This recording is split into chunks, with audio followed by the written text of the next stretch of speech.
the currency we use is a huge part of the answer. And I believe that the internet deserves and requires a native currency. And that's why I'm such a huge believer in Bitcoin, because it just our biggest problem as a company right now is we cannot act like an internet company. Open a new market, we have to have a partnership with a local bank. We have to pay attention to different regulatory onboarding environments. And a digital currency like Bitcoin takes a bunch of that away, where we can potentially launch a product in every single market around the world, because they're all using the same currency. And we have consistent understanding of regulation and onboarding and what that means. So I think the internet continuing to be accessible to people is number one, and then I think currency is number two.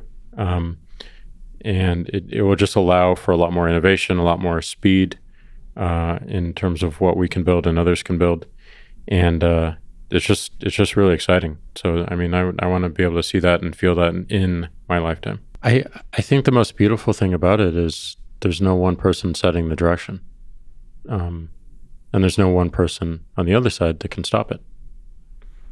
So we have something that is pretty organic in nature and very principled in its original design.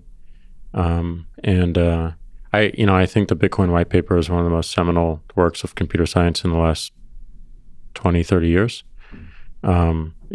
It's poetry, and the underlying principles behind it that went into it, even to the point of releasing it under a pseudonym. I think that's a very, very powerful statement. The timing of when it was released is powerful. It was a total activist move.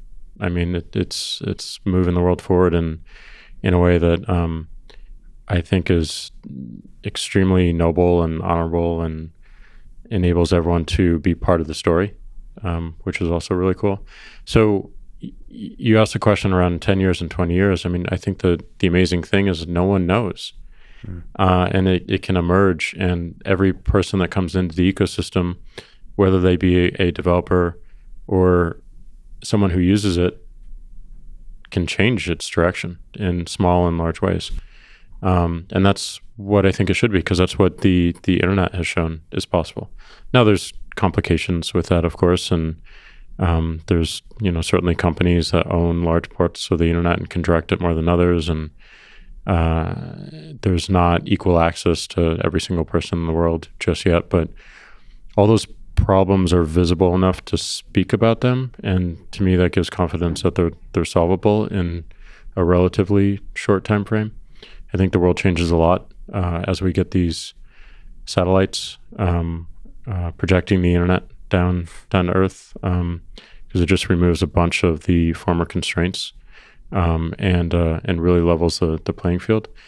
But a global currency, which a native currency for the internet is a proxy for, is a very powerful concept. And I don't think any one person on this planet truly understands the ramifications of that. But I think the bigger ramification is how it affects how society works. And I think there are many positive ramifications outside of just that. Money. Outside of just money.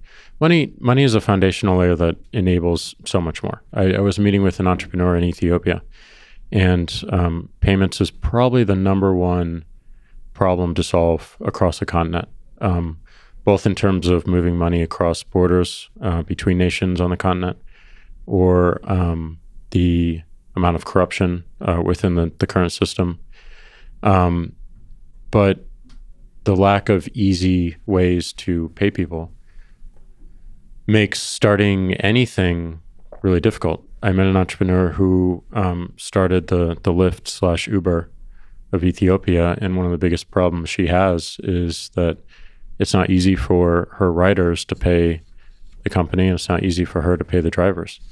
And that definitely has stunted her growth and made everything more challenging. So the fact that she even has to think about payments instead of thinking about the best rider experience and the best driver experience is pretty telling.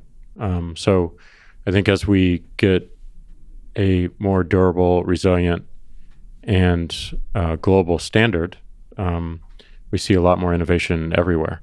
And I think there's no better case study for this than the various countries within Africa and their entrepreneurs who are trying to start things within health or sustainability or transportation, or a lot of the companies that we've seen here. So the majority of companies I met in November when I spent a month on the continent were payments oriented.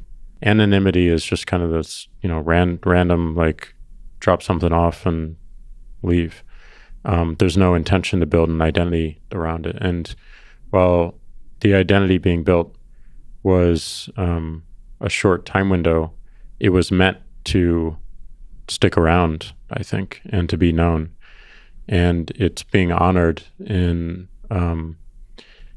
how the community thinks about building it. Like the concept of Satoshis, for instance, is one such example. But I think it was smart not to do it anonymous, not to do it as a real identity, but to do it as pseudonym because I think it builds tangibility and a little bit of empathy that this was a human or a set of humans behind it. And there's this natural identity that I can imagine. I believe I would certainly attempt to do the things without my name having to be attached with it. But it's hard to do that in a corporation legally. That's the issue. If I were to do more open source things, then absolutely. Like I don't need my particular identity, my real identity associated with it. But I think, the appreciation that comes from doing something good and being able to see it and see people use it is pretty overwhelming and powerful.